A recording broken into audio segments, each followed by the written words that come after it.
வெள்ளாக்குளம் எலும்பு roast, market mutton நெஞ்சு chops, Simmakkal வெங்காய குடல், விளக்குத்தூண் ஜிகிர்தண்டான்னு மதுர உணவுகளை சாப்பிட பாண்டி பஜார் பசும்பொன் ரெஸ்டாரண்ட்டுக்கு வாங்க. நல்ல வெரைட்டியா ருசியா சாப்பிடலாம். Hola! Your dream vacation to Hong Kong starts from rupees 74,999 only with GT Holidays, South India's #1 travel brand. கனடாங்கிறது ஒரு 4 கோடி மக்கள் இருக்கிற ஒரு கண்ட்ரி. நீங்க வந்து அது இந்தியாவோட கம்பேர் பண்ணா ரொம்ப சின்ன நம்பர். தமிழ்நாடு கம்பேர் பண்ணாலும் சின்ன நம்பர் தான். 7-8 கோடிங்க. அந்த எக்கானமிக்கு ஏத்த அளவுக்கு தான் உங்களுக்கு வேலை வாய்ப்புகளும் இருக்கும். இப்போ இந்தியன்ஸ் வந்து கனடா போகிறதுக்கு கொஞ்சம் ஃப்ரெஞ்சு எப்படியாவது கற்றுக்கிட்டாங்கன்னா அவங்களுக்கு அவங்களுக்கு லாங்குவேஜ் மேலே ஒரு ஃப்ளேர் இருக்குது, கற்றுக்க முடியும்னா கொஞ்சம் இமிக்ரேஷன் இஸ் மச் ஈஸியர். ஃப்ரெஞ்சில் ஒர்க்கர்ஸ் தேவைப்படுது, கவர்மெண்ட் ஒர்க்கர்ஸ் தேவைப்படுது, நிறைய கம்பெனிஸில் டிரான்ஸ்லேட் பண்ணுறதுக்கு தேவைப்படுது.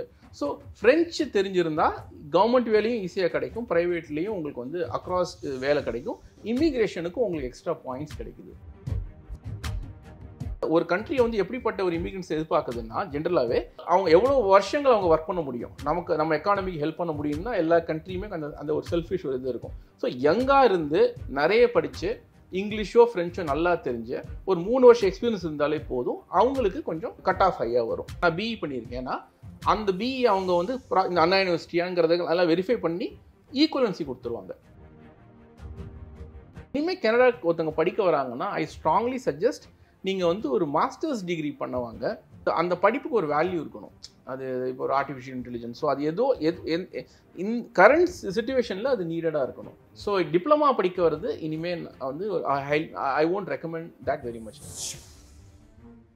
இமிக்ரேஷன் மினிஸ்டர் மார்க் மில்லர்னு இப்போ வந்து நிறைய பண்ணிட்டு இருக்க தடாலடியாக நிறைய அனௌன்ஸ்மெண்ட்ஸ், அதாவது பாலிசி சேஞ்சஸ் பண்ணிட்டு இருக்கிறவர் என்ன சொல்லியிருக்காருன்னா, ஸ்டூடெண்ட்ஸ் வந்து இங்கே வர்றது வந்து படிக்க தான் வரணும். அதாவது அவங்களுடைய படிக்கிறதுக்கான செலவுகளை சமாளிக்கிறதுக்கு வேணா ஒர்க் பண்ணிக்கலாம். நீங்கள் படிக்க தான் வந்திருக்கீங்கன்னா ஓரளவுக்கு வேலை பாருங்க, அதை நாங்கள் இது டிஸ்டர்ப் பண்ணல, பட் ஃபுல்லாகவே நீங்கள் வேலை பார்க்க முடியாதுங்கிறது கொண்டு வந்திருக்காங்க. சில ஸ்டூடெண்ட்ஸ்க்கு அது கொஞ்சம் இதுவாக இருக்குது, பட் இது கரெக்டான பாலிசி. இன்னொன்று ஐ திங்க் இனிமேல் ஸ்டூடெண்ட்ஸ்க்கான நம்பரும் இனிமேல் கரெக்டாக பேலன்ஸ் ஆகும்னு நினைக்கிறேன். கனடாவுக்கு வந்து எப்படி யூஎஸ் போகிறது வந்து ரொம்ப தகுதி உள்ளவங்க தான் நிறைய பேர் யூஎஸ் போகிறாங்களோ, அது மாதிரி கனடாவுக்குமே இனிமேல் அந்த மாதிரியான ஒரு குவாலிஃபைடு ஒரு கிராப் ஆஃப் ஸ்டூடெண்ட்ஸ் தான் இனிமேல் போகிற மாதிரி ஒரு சூழ்நிலை வரும். ஆதன் தமிழ் நேயர்களுக்கு அன்பு வணக்கம். இந்த சிறப்பு நேர்காணலில் நம்முடன் இணைந்திருக்கிறார் கேன்னெக்ஸ் நிறுவனத்தின் சிஇஓ நட்ராஜ் ஸ்ரீராம் அவர்கள். வணக்கம் சார். வணக்கம். இந்த கனடாவில் இருக்கக்கூடிய நம்ம வந்து வேலைக்கோ இல்லை படிப்புக்கோ போகிற விஷயங்கள் வந்து நம்ம கிட்ட வந்து ஒரு அந்த ஆர்வம் அப்படிங்கிறது அதிகம். ஆனால் இப்போ வரக்கூடிய செய்திகள், குறிப்பாக 2024க்கு அப்புறம் வரக்கூடிய செய்திகள் வேறு மாதிரி இருக்குது. எப்படின்னா, இதுக்கு முன்பாக நம்ம ஸ்டூடெண்ட்ஸ் அங்கே கனடாவில் போய், இந்தியன் ஸ்டூடெண்ட்ஸ் கனடாவுக்கு போய் வந்து படிக்கிறது, அதுக்கப்புறம் அவங்களுக்கான அந்த பார்ட் டைம் ஜாப்ஸ், அதுக்கப்புறம் வந்து ஜாப்னு சொல்லிட்டு ஒரு ஸ்ட்ரக்சர் வந்து இருந்தது கனடாவில். அதனால அதை நோக்கி எல்லாம் போகிறாங்க. இப்போ வந்து நிறைய சிக்கல் இருக்குதுன்னு சொல்கிறாங்க. குறிப்பாக கவர்மெண்ட் ஸ்கேட்லேயே நிறைய ஸ்க்ரூட்டனி கொண்டு வந்திருக்காங்க அப்படிங்கிறாங்க. இப்போ என்ன மாதிரியான சிக்கல்கள் அதில் இருக்குது சார்? ரொம்ப அடிப்படையான சரியான கேள்வி இது. இப்போ என்னென்னா வந்து கோவிடுக்கு அப்புறம் கனடாவில் ஒர்க் ஃபோர்ஸ் நிறைய தேவைப்பட்டது. இப்போ என்ன ஆன் தி கிரவுண்ட் அங்கே எப்படி நிலைமை இருந்ததுன்னா, கோவிட் நடக்கும்போது லாக்டவுன், இந்த ப்ரொலாங்டு லாக்டவுன் இருக்கும்போது கவர்மெண்ட் வந்து 4 வாரத்துக்கு $2000 ஃப்ரீயாக கொடுக்க ஆரம்பித்தாங்க. அது என்ன பண்ணிச்சுன்னா, ஒர்க் ஃபோர்ஸ் இப்போ ஒரு கடைகளுக்கோ ஆஃபீஸ்களுக்கோ எதுக்கு கவர்மெண்ட் பணம் தருதுன்னு நான் வந்து நிறைய பேர் வந்து வீட்லேயே இருந்தாங்க. அப்போ ஸ்டூடெண்ட்ஸ்க்கு தேடி வேலை கொடுத்ததுனால என்ன நினச்சாங்கன்னா, இப்போ இந்தியாவில் நிறைய ஸ்டூடெண்ட்ஸ் நம்ம வந்து ஏதோ ஒரு கோர்ஸில் என்ரோல் பண்ணி கனடா போயிட்டோன்னா நமக்கு அங்கே வேலையும் இருக்குது. அந்த கோவிட் டைமில் என்ன பண்ணாங்கன்னா, ஃபுல் டைம் ஒர்க் பண்ணிக்கலான்னு சொன்னாங்க. நார்மலாக கனடாவுடைய இமிக்ரேஷன் சிஸ்டமில் ஒரு ஸ்டூடெண்ட் வந்து ஒரு வாரத்துக்கு 20 மணி நேரம், அதாவது 50% தான் வேலை பார்க்க முடியும். பாதி நேரம் படிக்கணும், பாதி நேரம் வேலை பார்க்கலாம். கோவிட் டைமில் மட்டும் அங்கே வேலை அதாவது ஆட்கள் கிடைக்காம இருந்ததுனால ஸ்டூடெண்ட்ஸை ஃபுல் டைம் ஒர்க் பண்ண விட்டாங்க. இப்போது அதனால் எல்லோரும் கனடாவுக்கு முட்டி மோதி நிறைய பேர் வந்து ஃபுல் டைம் வேலை பார்த்து செட்டில் ஆகிற அந்த ஒரு பீக் ஃபேஸ் இருந்தது 2023 ஒரு லேட்டர் ஸ்டேஜ் வரைக்கும். அதுக்கப்புறம் ஓவரால் குளோபலி பார்த்தீங்கன்னா நிறைய லே ஆஃப்ஸ்லாம் நடந்துகிட்ருக்கு. ஒரு ஜென்ரலாகவே ஒரு ஸ்லோ டவுன், ஒரு ரிசெஷனை நோக்கி ஒரு ஓவரால் ஒரு குளோபல் எக்கானமி போயிட்டு இருக்கிற நேரத்தில் ஸ்டூடெண்ட்ஸ் நிறைய ஆகிட்டாங்க, வேலைகள் குறைஞ்சி போச்சு. ஏன்னா ஆல் செட் அண்ட் டன் பார்த்தீங்கன்னா கனடாங்கிறது ஒரு 4 கோடி மக்கள் இருக்கிற ஒரு கண்ட்ரி. நீங்கள் வந்து அது இந்தியாவோட கம்பேர் பண்ணால் ரொம்ப சின்ன நம்பர், யூஎஸோட கம்பேர் பண்ணாலே சின்ன நம்பர் தான். யூஎஸ்ல 40 கோடி பேர், தமிழ்நாடு கம்பேர் பண்ணாலும் சின்ன நம்பர் தான், 7-8 கோடிங்க. ஸோ அந்த எக்கானமிக்கு ஏற்ற அளவுக்கு தான் உங்களுக்கு வேலை வாய்ப்புகளும் இருக்கும். இப்போ என்னாச்சு, கோவிட் டைமில் அப்படியே பீக்கில் போன ஒரு பூமிங் இது இப்போ வந்து ஸ்டெபிலைஸ் ஆகிட்டு இருக்கு. இப்போ தகுதி உள்ளவர்களுக்கு நல்ல வேலை கிடைக்குது. இப்போ வந்து ஒரு ஐடியில் வந்து நான் ஒரு ஃபுல் ஸ்டாக் டெவலப்பர், என்னால் ஒரு ஆப் எழுத முடியும், என்ன ஒரு அந்த மாதிரி இருக்காங்க, இல்லை ஒரு பேங்கிங்கில் ஒரு சிபிஏ பண்ணியிருக்காங்க, இல்லை ஒரு டாக்டர், இல்லை ஒரு நர்ஸ், இல்லை ஒரு ட்ரக் டிரைவராக இருந்தால் கூட ஏதோ ஒன்று உபயோகமான ஒரு படிப்பை உள்ள ஸ்கில் உள்ளவங்களுக்கு இப்போவும் வேலை கிடச்சிட்டு தான் இருக்குது. பட் ஜென்ரலாக ஒரு பிஸ்னஸ் டிப்ளமா, ஒரு சாதாரணமாக ஒரு புக் கீப்பிங், இல்லை ஏதாவது ஒன்று டே டு டே அப்ளை பண்ண முடியாத, நான் ஒரு கடையில் வந்து ஒரு சூப்பர்வைசராக இருப்பேன், இல்லை நான் ஏதாவது ஸ்டோர் கீப்பராக இருப்பேன், அந்த மாதிரி ஒரு பொதுவான வேலைகளை தேடுறவங்களுக்கு தான் இப்போ வந்து கஷ்டமாக இருக்குது. இல்லை, ஆனால் அதில் தானே ஒரு சிக்கலும் இருக்குது. ஏன்னா இப்போ அங்கே படிக்கிறதுக்கு போகிறாங்க அப்படிங்கிற போது இப்போ அங்கே படிச்சுட்டு அதுக்கான பார்ட் டைமில் வேலை செஞ்சு அப்புறம் அங்கே இருக்கக்கூடிய அந்த காஸ்ட் ஆஃப் லிவிங்க்கு தகுந்த மாதிரியான விஷயங்களை ஏர்ன் பண்ணிக்கிட்டு கொஞ்சம் பேலன்ஸ் பண்ணலாம் அப்படிங்கிறது ஸ்டூடெண்ட்ஸோட மென்டாலிட்டியாக இருக்கும். எல்லா இடத்துலையுமே அதுதான். இப்போ அதில் ஒரு சிக்கல் வந்திருக்கு அப்படிங்கிறாங்களே, குறிப்பாக வந்து அவங்க வந்து ஒரு வாரத்துக்கு எவ்வளோ மணி நேரம் ஒர்க் பண்ணணும் அப்படிங்கிறதுலையும் வந்து ஒரு லிமிடேஷன்ஸ் வந்து கொண்டு வந்துருக்கு கவர்மெண்ட்டு. ஸோ இதெல்லாமே வந்து சிக்கலாங்க. கரெக்ட். அதாவது எப்பவுமே இருந்த பாலிசி 20 மணி நேரம் பர் வீக் ஒர்க் பண்ணலாம் ஸ்டூடெண்ட். இதுதான் வந்து தொட்டு ஃபார் லாங் டேர்ம் இருக்கிற இமிகிரேஷன் பாலிசி. கோவிட் டைமில் மட்டும் டெம்பரவரி பாலிசி வந்து அவங்க அதை வந்து அன்லிமிட்டெட் ஹவர்ஸ், அதாவது ஃபுல் டைம் ஒர்க் பண்ணிக்கலான்னு கொண்டு வந்தாங்க. இப்போ இந்த ஏப்ரல் 2024 அதை ரிவர்ட் பண்ணிட்டாங்க. ஓகே, அதனால ஒரு அலை இதாச்சு. நிறைய ஸ்டூடெண்ட்ஸ் திருப்பியும் 20 ஹவர்ஸ் தான், திருப்பியும் 20 ஹவர்ஸ் தான். ஆனால் இமிகிரேஷன் மினிஸ்டர் மார்க் மில்லர்னு இப்போ வந்து நிறைய பண்ணிட்டு இருக்க தடாலடியாக நிறைய அனௌன்ஸ்மெண்ட்ஸ், அதாவது பாலிசி சேஞ்சஸ் பண்ணிட்டு இருக்கிறவர் என்ன சொல்லியிருக்காருன்னா, இப்போ இந்த ஃபால், அதாவது ஃபால்ங்கிறது ஆட்டம் சீசன், இந்த செப்டம்பர் அக்டோபர்லேருந்து அதை நான் 24 மணி நேரம் ஆக்குறேன். 24னா ஒரு வீக்குக்கு 3 ஷிஃப்ட், 8x3, அதாவது ஒரு 3 நாள் வந்து ஃபுல் டே நீங்கள் ஒர்க் பண்ணிக்கிற மாதிரி, ஸ்டூடெண்ட்ஸ் ஒர்க் பண்ணிக்கிற மாதிரி தரேன். இன்னொன்று அவர் தெளிவாக என்ன சொல்கிறாருன்னா, ஸ்டூடெண்ட்ஸ் வந்து இங்கே வர்றது வந்து படிக்க தான் வரணும். அதாவது அவங்களுடைய படிக்கிறதுக்கான செலவுகளை சமாளிக்கிறதுக்கு வேணால் ஒர்க் பண்ணிக்கலாம். ஆனால் இப்போது ஒரு ஸ்டேஜில் கோவிட்னால என்ன ஆச்சுன்னா, படிப்பு ஒரு பக்கம், படிப்பு நான் காலேஜ் போகிறேனோ இல்லையோ இந்த டிப்ளமாவில் சும்மா சேர்ந்துக்கிறது, ஃபுல் டைமாகவே ஒர்க் பண்ணிவிட்டு அதில் ஃபோக்கஸ் நிறைய போகுது. So students at any point in time full டைமாக இனிமேல் ஒர்க் பண்ண முடியாது. நான் 24 ஆக்குறேன். ஆனால் அதை வந்து அந்த 40 ஃபுல் டைமாக நம்ம வந்து அந்த பாலிசியை வந்து இப்போ எடுத்துட்டார். ஸோ இனிமேல் வந்து 24 மணி நேரம் ஒரு ஸ்டூடெண்ட் வந்து கனடாவில் ஒர்க் பண்ணலாம் ஒரு வாரத்துக்கு. 20 இருந்தது, 24 ஆயிருக்கு. நடுவில் அவங்க இந்த கோவிட் டைமில் கொண்டு வந்த ஃபுல் டைமை வந்து இப்போ எடுத்துட்டாங்க. ஸோ அது ஒரு டிராபேக். அது வந்து ஆமாம், அதாவது இப்போ அது எப்படி சொல்லலாம், அதாவது இப்போ கோவிட் டைமில் ஃப்ரீ மணி கொடுத்துட்டு இருந்தாங்க, அதை வந்து ஸ்டாப் பண்ணாங்க திடீர்னு. அதை நீங்கள் ட்ராபேக்குன்னு பார்த்தா ட்ராபேக்குன்னு பார்க்கலாம். இப்போ நிறைய கண்ட்ரீஸில் இப்போ உங்களுக்கு வந்து அவங்க வேவர்ஸ், அதாவது ஃபினான்ஷியலி சப்போர்ட் பண்ணாங்க வேலை, அதாவது வந்து பிஸ்னஸஸ்லாம் வந்து இப்போ நான் ஆஸ் அ பிஸ்னஸ் ஓனர் எங்களுக்கே வந்து கடன் கொடுத்தாங்க, வட்டியில்லா கடன் கொடுத்தாங்க. அது 2023 டிசம்பரோட இனிமேல் நீங்கள் வந்து பேலன்ஸ் இருந்ததுன்னா அது நீங்கள் வட்டி கட்டி ஆகணுன்னாங்க. ஸோ அதை ட்ராபேக்காக பார்க்கலாம். பட் அதாவது கோவிட் டைமில் எல்லா கண்ட்ரீஸுமே பணத்தை அச்சடிச்சு டிஸ்ட்ரிபியூட் பண்ணி மக்களை கொஞ்சம் இதுவாக வச்சுருந்தாங்க. ஏன்னா எக்கானமி ஜிடிபி வந்து எல்லா கண்ட்ரியுமே டவுனாக இருந்ததுனால எல்லாருமே வந்து மக்களுக்கு பணத்தை நிறைய அவங்க பாக்கெட்டில் பணம் தாராளமாக புழங்கட்டும், கொஞ்சம் இந்த கோவிடோட இம்பேக்டை குறைக்கும் அதுன்னு, அதுதான் அப்ரோச்சாக இருந்தது. இப்போ வந்து அது இவங்க ரிவார்ட் பண்ணும்போது ஸ்டூடெண்ட்ஸ்க்கு அது கொஞ்சம் இதுவாக இருக்குது. ஆனால் சீரியஸாக படிக்க வர ஸ்டூடெண்ட்ஸுக்கு அது ஒரு பெரிய விஷயம் இல்லை. நீங்கள் வந்து ஒரு $20 per hourங்கிற ஒரு மினிமம் சேலரியில் ஒர்க் பண்ணுறவங்க ஒரு வாரத்துக்கு 3 நாள் ஒர்க் பண்ணாலுமே, அவங்க 8 மணி நேரம் 24 மணி நேரம் ஒர்க் பண்ணாலுமே ஓரளவுக்கு அவங்க சம்பாதிச்சிடலாம். ஒரு வாரத்துக்கு ஒரு $500-600 அதில் வந்துடுது இப்போ நீங்கள் அப்படி பார்த்தாலுமே. ஸோ நீங்கள் நான் ஃபுல் டைமாக நான் 2-3 வேலை பார்ப்பேன், இல்லை ஒரு 60 மணி நேரம் 70 மணி நேரம் நான் ஒருத்த வேலை பார்க்கணுன்னு ஒரு ஸ்டூடெண்ட் நினச்சாருன்னா, அதை அந்த மினிஸ்டர் வந்து பாலிசி என்ன சொல்லுதுன்னா, நீங்கள் படிக்க வரல, அப்போது நீங்கள் படிக்க தான் வந்திருக்கீங்கன்னா ஓரளவுக்கு வேலை பாருங்கள், அதை நாங்கள் இது டிஸ்டர்ப் பண்ணலை, பட் ஃபுல்லாகவே நீங்கள் வேலை பார்க்க முடியாதுங்கிறது கொண்டு வந்திருக்காங்க. சில ஸ்டூடெண்ட்ஸ்க்கு அது கொஞ்சம் இதுவாக இருக்குது, பட் இது கரெக்டான பாலிசி அது. ஏன்னா நீங்கள் யூஎஸில் பார்த்தீங்கன்னா, யூஎஸில் படிக்க போகிற ஸ்டூடெண்ட்ஸு அந்த யூனிவர்சிட்டியில் டீச்சிங் அசிஸ்டன்ட் இல்லை ரிசர்ச் அசிஸ்டன்ட் TARAன்னு எம்எஸ் படிக்க போகிறவங்க ஏதோ 1-2 அந்த மாதிரி யூனிவர்சிட்டி சார்ந்த வேலைக்கு போகலாம். அவங்க வெளியில் வேலைக்கே போக முடியாது. யூஎஸ்க்கு நம்ம வருஷம் அமெரிக்கன் கான்சுலேட் இங்கே மவுண்ட் ரோட்லேருந்து எவ்வளோ பேர் வீசா வாங்கிட்டு போகிறாங்க. அங்கே அவங்களுக்குலாம் யூஎஸ் வேலை ஒன்றும் அங்கே இருக்க ஸ்டூடெண்ட்ஸ்க்குலாம் அவங்க ஒர்க் பர்மிட் தரதில்லை. ஸ்டூடெண்ட்ஸுக்கு படிக்கும்போது அவங்க வேலையே பார்க்க முடியாது. வெளியில் ஒரு பீட்சா கடையிலையோ இல்லை எங்கேயோ வெளியிலையோ ஆஃபீஸ் வேலை பார்க்க முடியாது. அதை பற்றி யாரும் கம்ப்ளைண்ட் பண்ணுறதில்ல. என்னன்னா கனடா வந்து சொகுசாக கொடுத்துட்டு இருந்தது, அதை குறைச்சிட்டாங்க, அவ்வளோதான். அது இப்போவும் கனடா யூஎஸோட கனடா வேலை 24 மணி நேரம் அலோவ் பண்ணுறது இன்னும் யூஎஸ்ல கிடையாது. அது இப்போ நீங்க வந்து கோவிட், அதாவது கோவிடுக்கு அப்புறமான சினாரியோ சொன்னீங்க. அதுக்கப்புறம் குளோபலா நிறைய சேஞ்சஸ் இருக்கு, அது வந்து இம்பாக்ட் பண்ணுது அப்படின்னீங்க.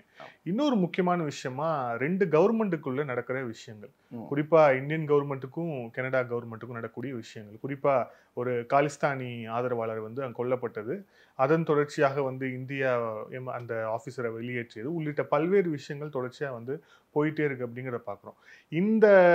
இந்த டென்ஷன் வந்து அங்கே இருக்கக்கூடிய அந்த மாணவர்கள், அதுக்கப்புறம் அங்கே வேலை வாய்ப்பு, இதுலேயும் வந்து பாதிக்குதா அப்படின்னு கேட்குறேன். இது வந்து சரியாக சொல்லணும்னா போன செப்டம்பரில் இந்த டென்ஷன் வந்து ஆரம்பிச்சது. ஏன்னா நல்ல ஞாபகம் இருக்கு எனக்கு. அப்போ நிறைய ஊடகங்கள் பிபிசிலேருந்து ஆரம்பித்து நிறைய பேர் நான் இன்டர்வியூ இதே டாப்பிக்கில் எனக்கு அப்போ அவ்வளோ பேர் நான் பேசினேன். ஆன் த கிரவுண்ட் வந்து அங்கே இது எதுவுமே தெரியலைங்க. இப்போது இதில் வந்து 2 கவர்மெண்ட்டுமே சரி, ஐ மீன் அவங்களுடைய பொலிட்டிக்கல், அதாவது இது வந்து ஃபாரின் பாலிசி இது விஷயம். இது இப்போ இந்தியா வாண்ட்ஸ் டு அவங்களுடைய சாவரனிட்டி, எங்களுடைய இறையாண்மையை அவங்க தக்க வச்சுக்க பார்க்குறாங்க. கரெக்டு. அதே சமயத்தில் கனடா ஏதோ அவங்க ஒரு லாஜிக் இருக்கலாம், ஜஸ்டின் ட்ரூடோ கவர்மெண்ட்டுக்கு ஒரு லாஜிக் இருக்கலாம். அதை விட்டுட்டு பார்த்தா ஆன் த கிரவுண்ட் இப்போ நான் செப்டம்பர் மாதத்துலேயே நீங்கள் என்னுடைய கம்பெனியுடைய இதில் நான் ரீல்ஸ் எல்லாம் சில இது போட்டோம். என்னென்னா அப்போ வந்து நடந்த ஹிந்து ஃபெஸ்டிவல், அப்போது கணபதி உற்சவம் எல்லாமே எந்த வருஷமும் இல்லாத அளவுக்கு இந்த பெரிய 20 அடி 30 அடி அந்த இது சிலையெல்லாம் வச்சு இப்போ வந்து என்ன சொன்னாங்கன்னா, சீக்ஸ் வந்து ஹிந்துஸ்க்கு எதுவும் அச்சுறுத்தலா அப்படிங்கிறதா மெயின் அந்த கேள்வி இல்லையா. அந்த போன பீக் டைம்லேயே எந்த அச்சுறுத்தலும் கிரவுண்ட் லெவலில் இல்லை. ஏன்னா இப்போ பார்த்தீங்கன்னா கனடாவுக்கு வந்து குஜராத்தீஸ் ஹூ ஆர் ப்ரிடாமினன்ட்லி ஹிந்துஸ் நிறைய போகிறாங்க, தமிழ் இப்போ நிறைய போகிறாங்க, தெலுங்கு போகிறாங்க, மலையாளிஸ் இப்போ நிறைய வந்து கனடா மேலே ஃபோக்கஸ் பண்ணி கடந்த 3-4 வருஷத்தில் நிறைய நாங்கள் அவங்களுக்கு நான் பார்க்குறேன், இமிக்ரேஷன் இருக்கிறதுனால நான் அவங்கள பார்க்குறேன். ஸோ அக்ராஸ் இந்தியா வந்து இப்போ முன்னாடி மாதிரி சீக்ஸ், அதாவது சீக்கியர்கள் மட்டுமே, அந்த வம்சாவளியர் மட்டுமே இப்போ வந்து கனடாவில் இல்லை. அது அந்த காலம் போயிடுச்சு. இப்போ வந்து இந்தியர்களில் மட்டுமே எடுத்துக்கிட்டாலுமே ஹிந்துஸ், முஸ்லிம்ஸ் எல்லாருமே நிறைய அங்கே இருக்கிறதுனால ஒரு மாதிரி இப்போ ஸ்ட்ராங் ஹோல்டு, அதாவது எந்த ஒரு பயமும் அப்படிலாம் எதுவுமே கிடையாது. இப்போ நீங்கள் ஹிந்து டெம்பிள்ஸ்லாம் அவ்வளோ வந்துருச்சு. ஸோ நீங்கள் வந்து இது எதுவுமே நீங்கள் ஆன் த கிரவுண்ட் பார்க்க முடியாது. இன்ஃபேக்ட் எனக்கு வந்து அந்த கணபதி உற்சவத்தில் எனக்கு ரொம்ப ஒரு பிடிச்ச ஒரு சின்ன மொமெண்ட் என்னென்னா, பயங்கர கூட்டமாக இருந்தது, எல்லாம் டான்ஸில் போயிட்டு இருந்தது. செக்யூரிட்டி ஃபுல்லாக அங்கே ஹேண்டில் பண்ணது டர்பன் கட்டின சீக்கியர்கள். So சீக்கியர்கள் were giving protection to a Hindu festival. இல்லை, ஆனால் அதில் இன்னொரு விஷயம் சொல்கிறாங்க. இப்போ இது சீக்ஸ் வர்சஸ் ஹிந்துஸ், சீக்ஸால் பாதிப்பா அப்படிங்கிறத தாண்டி, சீக்ஸ் அப்படிங்கிறத தாண்டி காலிஸ்தானி ஆதரவாளர்கள், அந்த காலிஸ்தானி அப்படிங்கிற அந்த ஒரு தனிநாடு கோரிக்கையோடைய ஆதரவாளர்கள் நிறைய இருக்கிறாங்க. அவங்க வெளிப்படையாக பேசுகிறாங்க. அதே மாதிரி நம்மளுடைய இந்திய வெளியுறவுத்துறை செயலாளர்கள் அந்த செய்தியாளர் சந்திப்புலையும் வந்து கனடா கவர்மெண்ட் வந்து இதை ஆதரிக்குது, அப்படி இருக்கும்போது நாங்கள் வந்து பேச்சுவார்த்தைக்கு போக முடியாது உள்ளிட்ட பல்வேறு விஷயங்களையும் அவங்க சொல்றாங்க அப்படிங்கிறது பார்க்குறோம்ல. இப்போ Sikhs is different, Khalistani support is different. ஏன்னா சீக்ஸ் வந்து அங்கே நிறைய நம்பர்ஸில் இருக்காங்க. என்னுடைய நெய்பர் ஒரு சீக் தான். நான் ஒரு சீக் கம்யூனிட்டி இருக்கிற பிராம்ப்டன்கிற ஒரு நகரில் தான் நானும் இருக்கேன். இப்போது இது நீங்கள் எந்த மதத்துக்குமே அசோசியேட் பண்ணி பார்க்கலாம். அது ஹிந்துவிசமாக இருக்கலாம், இஸ்லாமாக இருக்கலாம். அந்த எக்ஸ்ட்ரீமிஸ்ட் வந்து கம்மியாக தான் இருப்பாங்க. Majority of the people peace லவ்விங்காக சாதாரணமாக தான் இருப்பாங்க இல்லையா. ஸோ அது மாதிரி தான் அங்கேயுமே வந்து இந்த காலிஸ்தான் ப்ரோவாக இருக்கிறவங்க வந்து ஒரு சின்ன நம்பர் தான். ஒரு நார்மல் ஒரு டே டு டே லைஃப்பில் அவங்களுக்கு எனக்கு வேலை இருக்கா, என்னால் வீட்டுக்கு இஎம்ஐ கட்ட முடியுதா, நான் என் ஃபேமிலியை பார்த்துக்க முடியுமா, படிக்க முடியுமா, அந்த மாதிரி இருக்கிற பீஸ் லவ்விங் மக்கள் தான் ப்ரிடாமினன்ட்லி அதிகம் இருக்காங்க. ஆமாம் ஆமாம், அதுதான் நிலைமை. நீங்கள் இங்கே வந்து கவர்மெண்ட் வந்து அது வந்து ஃப்ரீடம் ஆஃப் ஸ்பீச்சுங்கிற ஒரு பெரிய ஒரு அம்பரல்லா கீழே அவங்க என்ன சொல்கிறாங்க, இப்போ ஏதாவது ஒரு இப்போ ப்ரோ காலிஸ்தானியா யாரோ பேசுகிறாங்கன்னா கவர்மெண்ட் அலோவ் பண்ணுது அங்கே கனடா கவர்மெண்ட்டு. அது தப்பு ரேட்டுங்கிறது வேறு விஷயம், 2 விதமாகவும் நம்ம பார்க்கலாம். அதுதான் அடிப்படை சிக்கல். இப்போ கனடா கவர்மெண்ட் என்னன்னா அவங்களுக்கு வந்து இப்போது சீக் கம்யூனிட்டி, அதாவது பஞ்சாபி கம்யூனிட்டியோடைய நம்பர்ஸ் வந்து நல்ல ஒரு கன்சிடரபிள் ஓட் பேங்காக இருக்குது. அதை வந்து அங்கே இருக்கிற 2 பிக் பார்ட்டிஸ், கன்சர்வேட்டிவ்ஸ், லிபரல்ஸ் 2 பேருமே அதை விட்டு கொடுக்க முடியல. அதை ஆனால் அந்த vote bank makes a difference. சில கான்ஸ்டிடுவன்சிஸ் தான் உங்களுக்கு வந்து அந்த கண்ட்ரியோடைய பிரைம் மினிஸ்டர்லாம் டிசைட் பண்ணுது. ஸோ அந்த நம்பர் வர இப்போ டொரண்டோ மாதிரியான மாநகரத்துடைய இதிலெல்லாம் பார்த்தீங்கன்னா அதில் இருக்கிற சில பிரதான கான்ஸ்டிடுவன்சிஸ் வந்து சீக்ஸ் நிறைய இருக்காங்க. ஸோ அந்த மைனாரிட்டி அப்பீஸ்மெண்ட் வந்து ஒரு தப்பு தான். ஆக்சுவலாக பார்த்தீங்கன்னா எந்த காலிஸ்தான் மூவ்மெண்ட்டை வந்து யாருமே சப்போர்ட் பண்ணக்கூடாது. அது வந்து அங்கே இருக்கிறவங்களும் பண்ணக்கூடாது, எங்கேயுமே பண்ணக்கூடாது. இன்னொரு கண்ட்ரியோட சாவர்னிட்டி வந்து கண்டிப்பாக பண்ணவே கூடாது. இதுக்கான பதில் வந்து அடுத்த வருஷம் எலெக்ஷனில் தெரியும் அப்படின்னு நான் நினைக்கிறேன்.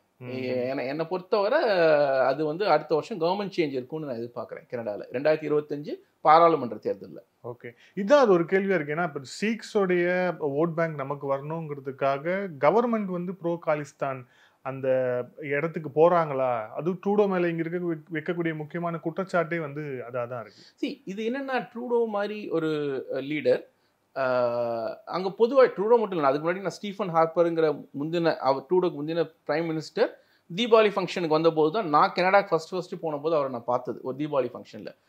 இந்த பிரைம் மினிஸ்டர் அது ஒரு சின்ன கண்ட்ரி, ஒரு 4 கோடி பேர் இருக்கிறது, ஒரு விழா கூப்பிட்டா அதில் எதுவும் ஆதாயமோ ஏதோ ஒரு இதுக்காக போயிடுவாங்க.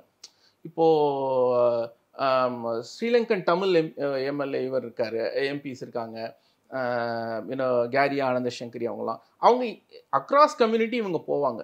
இப்போது ஜஸ்டின் ட்ரூடோ எடுத்திங்கன்னா அவர் வந்து பொங்கலுக்கு போய் கம்பு சுற்றுவார், ஹிந்து ஃபெஸ்டிவல் தீபாவளி பண்ணுவார், விளக்கேற்றுவார், இதுவும் போவார்.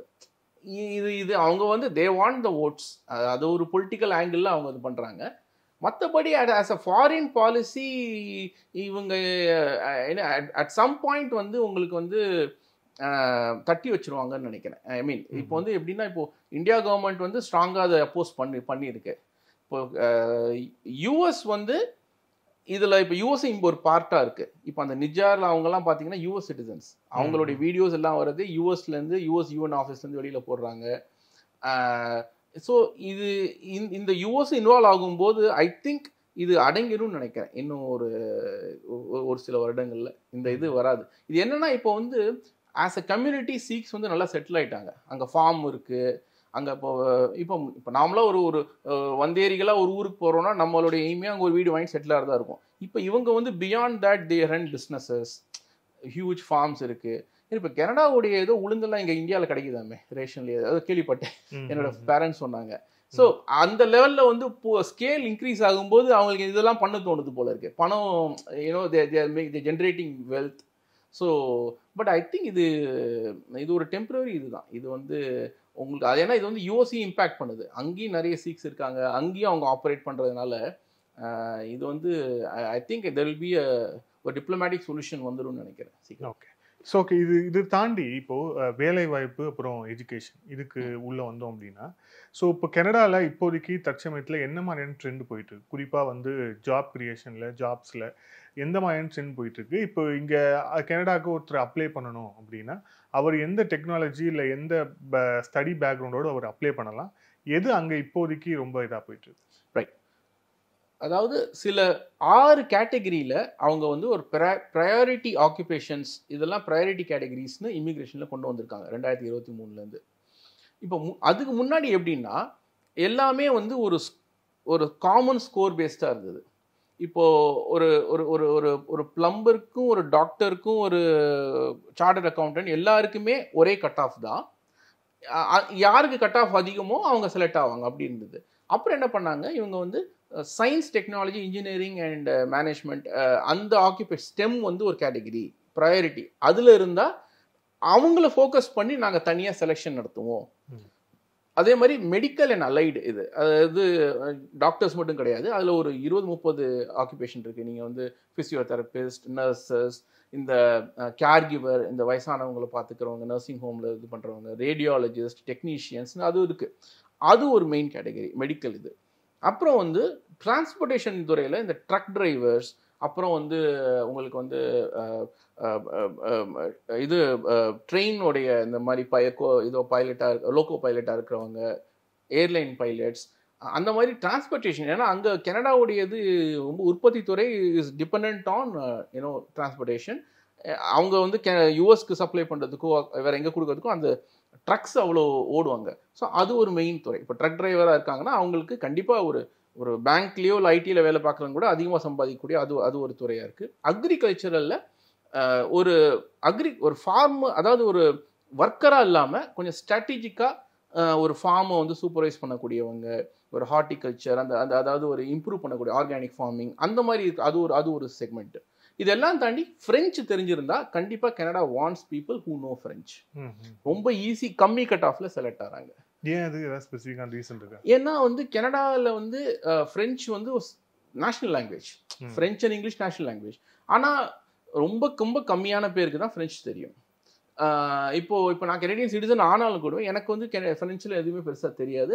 அதை கற்றுக்கணுங்கிற நீடே வரல, பிஸ்னஸ் ஸ்கோப் ஒரு வேலைக்கோ வரல. ஆனால் உங்களுக்கு அரசாங்கத்துறையில் ஃப்ராங்கோஃபோன்ஸ், அதாவது ஃப்ரெஞ்சு பேசக்கூடிய மக்களுக்கு அட்ரஸ் அவங்களுக்குன்னு நீங்கள் வந்து எல்லாமே உங்களுக்கு வந்து ஃப்ரெஞ்சில் தரணும். ஃப்ரெஞ்சில் ஒர்க்கர்ஸ் தேவைப்படுது, கவர்மெண்ட் ஒர்க்கர்ஸ் தேவைப்படுது, நிறைய கம்பெனிஸில் டிரான்ஸ்லேட் பண்ணுறதுக்கு தேவைப்படுது. ஸோ ஃப்ரெஞ்சு தெரிஞ்சிருந்தால் கவர்மெண்ட் வேலையும் ஈஸியாக கிடைக்கும், ப்ரைவேட்லேயும் உங்களுக்கு வந்து அக்ராஸ் வேலை கிடைக்கும், இமிக்ரேஷனுக்கும் உங்களுக்கு எக்ஸ்ட்ரா பாயிண்ட்ஸ் கிடைக்குது. So 2 language. இப்போ எப்படி ஒரு காலத்தில் ஜெர்மன் ஜாப்பனீஸ் படிக்கிற மாதிரி இப்போ இந்தியன்ஸ் வந்து கனடா போகிறதுக்கு கொஞ்சம் ஃப்ரெஞ்சு எப்படியாவது கற்றுக்கிட்டாங்கன்னா அவங்களுக்கு லாங்குவேஜ் மேலே ஒரு ஃப்ளேர் இருக்குது, கற்றுக்க முடியும்னா கொஞ்சம் இமிக்ரேஷன் இஸ் மச் ஈஸியர்.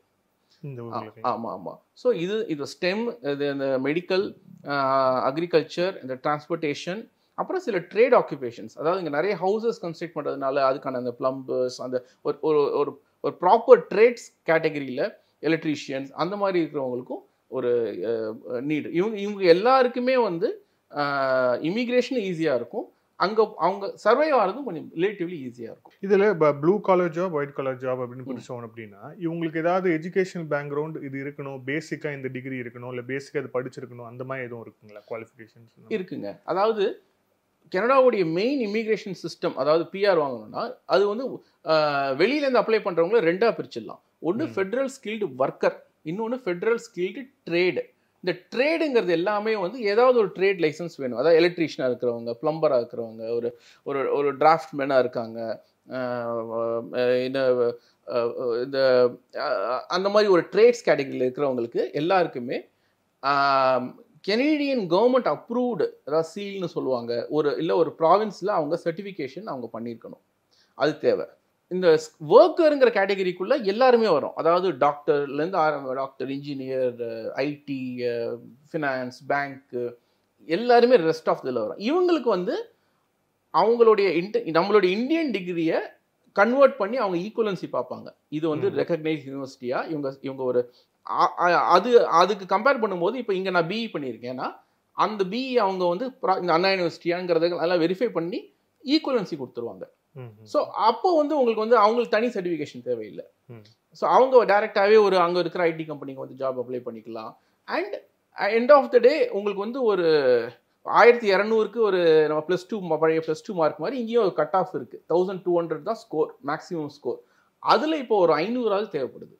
இந்த 500 வந்து ஏஜ்லேருந்து ஒரு 100 பாயிண்ட் வரும். எஜுகேஷன், ஹையர் எஜுகேஷன், மாஸ்டர்ஸ் இருந்ததுன்னா நல்லா ஒரு 120 130 பாயிண்ட், அதில் ஒரு 1/4 அதுலேருந்து வந்துடும். எக்ஸ்பீரியன்ஸ்லேருந்து ஒரு 1/4 வரும். அப்புறம் நம்ம ஸ்பவுஸும் படிச்சிருக்காங்க அப்படின்னா அவங்களுக்கு கொஞ்சம் எக்ஸ்ட்ரா பாயிண்ட்ஸ் வரும். ஃப்ரெஞ்சு தெரிஞ்சாலும் எக்ஸ்ட்ரா பாயிண்ட்ஸ் வரும். இதெல்லாம் சேர்ந்து அந்த கட் ஆஃப் நல்லா, அதாவது எல்லாமே தேவைப்படுது உங்களுக்கு வந்து ஒர்க்கர்ஸ். அதாவது ஒரு கண்ட்ரியை வந்து எப்படிப்பட்ட ஒரு இமிகிரன்ஸ் எதிர்பார்க்குதுன்னா ஜென்ரலாகவே எவ்வளோ வருஷங்கள் அவங்க ஒர்க் பண்ண முடியும், நம்ம எக்கானமிக்கு ஹெல்ப் பண்ண முடியும்னா எல்லா கண்ட்ரியுமே அந்த ஒரு செல்ஃபிஷ் ஒரு இது இருக்கும். ஸோ யங்காக இருந்து நிறைய படித்து இங்கிலீஷோ ஃப்ரெஞ்சோ நல்லா தெரிஞ்ச ஒரு 3 வருஷம் எக்ஸ்பீரியன்ஸ் இருந்தாலே போதும், அவங்களுக்கு கொஞ்சம் கட் ஆஃப் ஹையாக வரும். இதை தாண்டி நீங்கள் கனடாவில் வந்து நீங்கள் உங்களுக்கு எக்ஸ்பீரியன்ஸ் இருக்குன்னா அது டெஃபினட்டாக பூஸ்ட் பண்ணும். கனடாவில் ஒரு வருஷம் ஒர்க் பண்ணாலே உங்களுக்கு வந்து அங்கே கனடா பொறுத்தவரை உங்களுக்கு ஒவ்வொரு மாகாணத்துக்கும் தனித்தனி இமிக்ரேஷன் சிஸ்டம் இருக்குது. ஸோ அதில் எக்ஸ்ட்ரா 600 பாயிண்ட் வரைக்கும் உங்களுக்கு வரும். இப்போ இங்கே எனக்கு 400 பாயிண்ட் தான் வரும்னா அங்கே 600 பாயிண்ட் வரும்போது நான் 1200க்கு 1000 பாயிண்ட்ஸ் வரைக்கும் போயிடுறேன். ஸோ டாப்பில் போயிடுறேன். அப்போ எனக்கு செலெக்ஷன் ஈஸியாக இருக்குது. ஸோ இது எல்லாம் சேர்ந்து கூடி வரணும். ஏதோ படிப்பு மட்டும் இருந்தால் பத்தாது, வயசும் கரெக்டாக இருக்கணும், எல்லாமே சேர்ந்து இருக்கணும். ஓகே. இப்போ அடுத்தபடியாக அந்த படிப்பு சம்மந்தமானது, அதாவது இப்போது அங்கே வந்து இப்போ எந்த மாதிரி விஷயத்துக்கான படிப்பு இருக்குது, குறிப்பாக வந்து படிச்சுட்டு அங்கேயே வந்து ஒர்க் போகணும் அப்படின்னா, அங்கேயே கனடாலே வந்து செட்டில் ஆகணும், கனடாலே வந்து ஒர்க் பண்ணணும் அப்படின்னா அவங்க எந்த மாதிரியான இந்த கோர்சஸை வந்து அவங்க அங்கே சூஸ் பண்ணணும்? இந்த வருஷம் நிறைய சேஞ்சஸ் வந்திருக்குங்க எஜுகேஷன் பொறுத்து. அதாவது இதில் ரொம்ப சிம்பிளான விஷயம் என்னென்னா, இப்போ யூனிவர்சிட்டிஸ், இப்போ நம்மளை பொறுத்தவரை இந்தியாவில் யூனிவர்சிட்டிஸ் இருக்குது, காலேஜும் இருக்குது. ரெண்டுலேயுமே நம்ம டிகிரி தான் படிக்கிறோம். இப்போ லயோலா காலேஜில் டிகிரி படிக்கிறோம், ஆனால் அது காலேஜ் தான் பேர். கனடாவை பொறுத்தவரை யூனிவர்சிட்டியில் டிகிரி படிப்பாங்க, காலேஜஸில் டிப்ளமா படிப்பாங்க. ஓகே.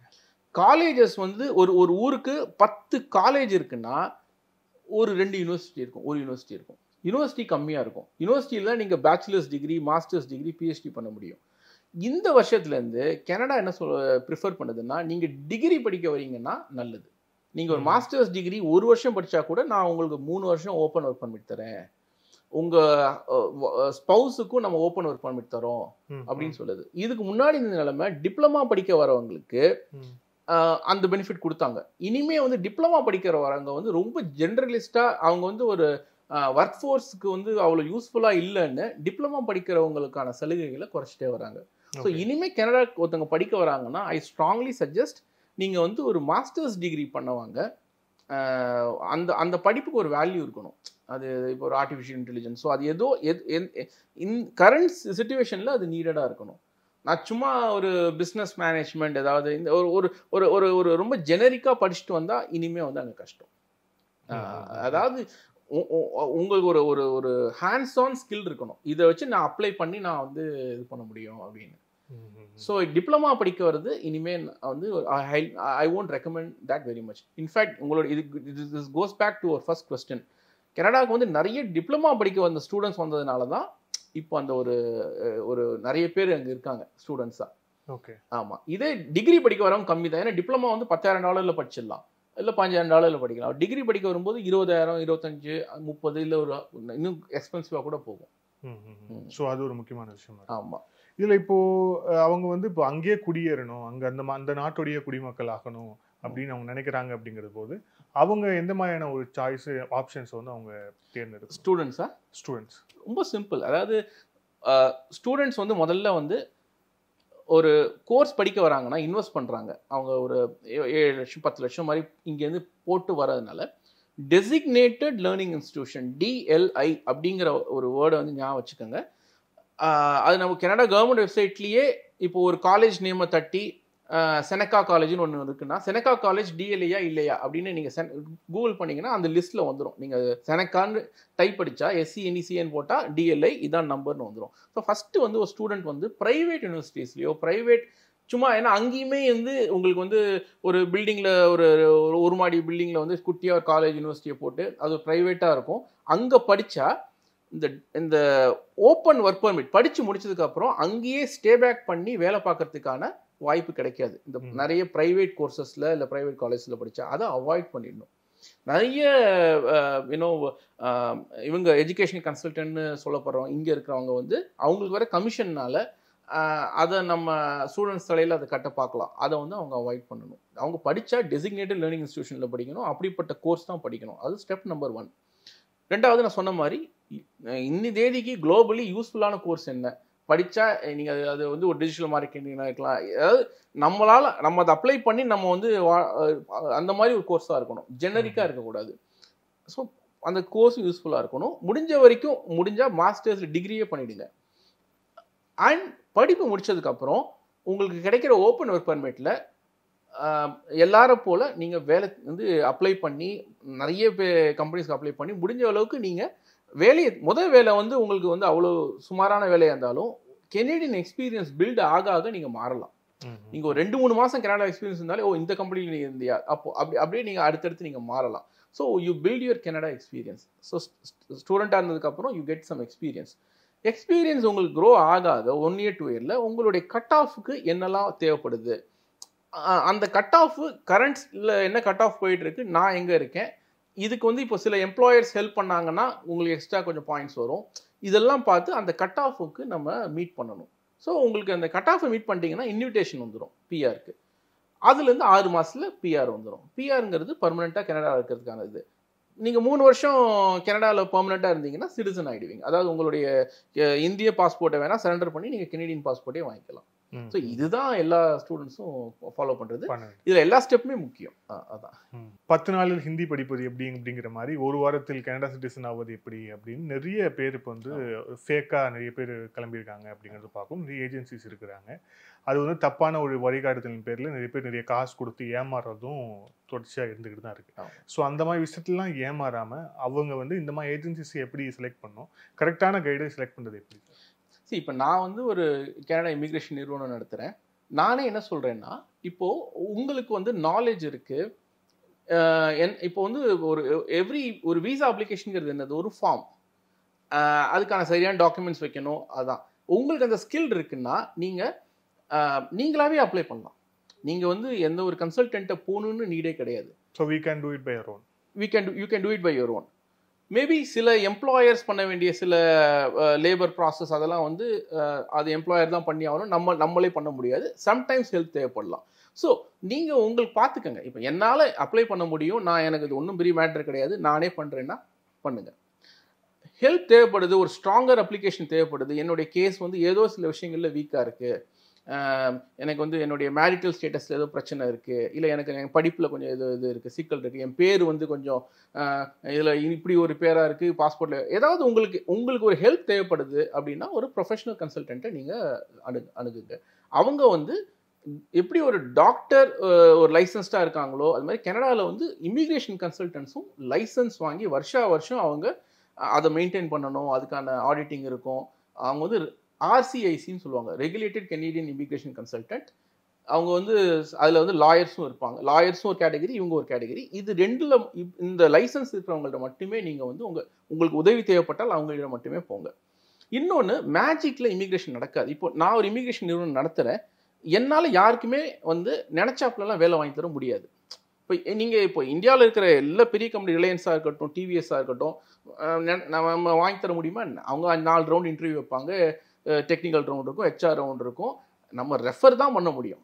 அந்த இப்போ அமேசான் இந்தியாவில் வேலை கிடைக்கிறது எவ்வளோ கஷ்டமோ அதே தான் அமேசான் கனடாலையும் கஷ்டமாக தான் இருக்கும். யாருமே வந்து நான் உங்களுக்கு இன்டர்வியூ அரேஞ்ச் பண்ணுறேன், இல்லை சில பேர் டைரெக்டாக வந்து ஆஃபர் லெட்டர்லாம் பண்ணுறாங்க, அதாவது சும்மா பேருக்கு ஒரு இன்டர்வியூ மாதிரி நடத்தி உங்களுக்கு வேலை கிடச்சிருச்சுன்னு அனுப்புகிறாங்க. நிறைய இன்ஜினியர்ஸ்க்குலாம் அந்த மாதிரி போகுது. இந்த மாதிரி அதெல்லாம் நம்பாதீங்க, அவ்வளோ ஈஸியாக வேலை கிடைக்காது கனடாவில். நீங்கள் வந்து இருந்து அது ப்ராப்பரான ஒரு இன்டர்வியூவாக பல ரவுண்டு போகணும், அந்த கம்பெனி வந்து உங்களை ஸ்பான்சர் பண்ணணும், அது நிறைய விஷயம் இருக்குது. ஸோ நீங்கள் ஈஸியாக ஒரு சொல்யூஷன் யாராவது உங்களுக்கு தராங்கன்னா அது கண்டிப்பாக அது வந்து it's too good to be true. அது இருக்காது. ஸோ நீங்கள் மேஜிக்கில் எதுவுமே நடக்காதுங்க. 10 நாளெல்லாம் கண்டிப்பாக வராது. இந்த இமிக்ரேஷன் ப்ராசஸ் வந்து ஸ்டெப் பை ஸ்டெப்பாக போகிறது தான். உங்களுக்கான கட் ஆஃப் நீங்கள் மீட் பண்ணீங்கன்னா ஒரு 6 மாதத்துலேருந்து 1 இயரில் பிஆர் வாங்கலாம். அந்த கட் ஆஃப் மீட் பண்ணுறது ரொம்ப முக்கியம். ஆமாம். மற்றபடி ஸ்டூடெண்ட்ஸ் பொறுத்தவரை நீங்கள் படிக்க வரீங்கன்னா நீங்கள் ப்ராப்பரான இன்ஸ்டியூஷனில் படிங்க. அப்போ தான் உங்களுக்கு ஓப்பன் ஒர்க் பெர்மிட் கிடைக்கும். சரியான கோர்ஸ், யூஸ்ஃபுல்லான கோர்ஸை படிங்க. இது வந்து நீங்கள் வந்து ஸ்டெப் பை ஸ்டெப்பாக தான் உங்களோட அந்த கோலை வந்து அச்சீவ் பண்ண முடியும். இந்த நேர்காணல் இறுதியான கேள்வி, இப்போ கனடாவில் வந்து வேலை வாய்ப்பு, இதுக்கப்புறம் வந்து அவங்க படிக்கிறது உள்ளிட்ட விஷயங்களை தாண்டி இந்த ஹவுசிங் கிரைசிஸ்னு ஒரு செய்தி வந்தது.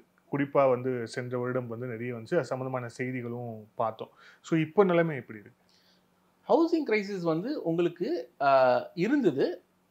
அது எப்படின்னா ஸ்டூடெண்ட்ஸ் பேஸ் பண்ணியே நிறைய வந்து சின்ன சின்ன சிற்றூரில் அந்த ஊரில் ஒரே யூனிவர்சிட்டி தான் இருக்கும், இல்லை ஒரு பெரிய காலேஜ் இருக்கும், அங்கே ஒரு 4000-5000 ஸ்டூடெண்ட்ஸ் இருப்பாங்க. அவங்க இந்த கோவிட் டைமில் நான் சொன்ன மாதிரி திடீர்னு ஸ்டூடெண்ட்ஸோட நம்பர் பீக் ஆச்சு. அப்போது வந்து அந்த ஒரு சின்ன ஊர்னால சப்போர்ட் பண்ண முடியல. அந்த ஊர், ஏன்னா கனடாவை பொறுத்தவரை இப்போ வந்து என் டாக்டர் கூட இப்போ காலேஜ் போகிறாங்க, 1 வருஷம் தான் ஹாஸ்டல். அங்கே ஃபஸ்ட் இயரில் மட்டும் தான் ஹாஸ்டலில் இருக்க முடியும். 2வது வருஷத்தில் அவங்களே வந்து நீங்கள் வெளியே ரூம் பார்த்துக்கோங்க, ரெசிடென்ஸ்லேருந்து வெளியில் வந்துடணும். அப்போது எல்லாரும் வெளியில் வந்து 4 பேர் 2 பேர் ரூம் எடுத்து ஒரு வீடு, மற்ற ஒரு ப்ரைவேட்டாக தான் வீடு தங்கும்போது அவ்வளோ வீடுகள் இல்லை.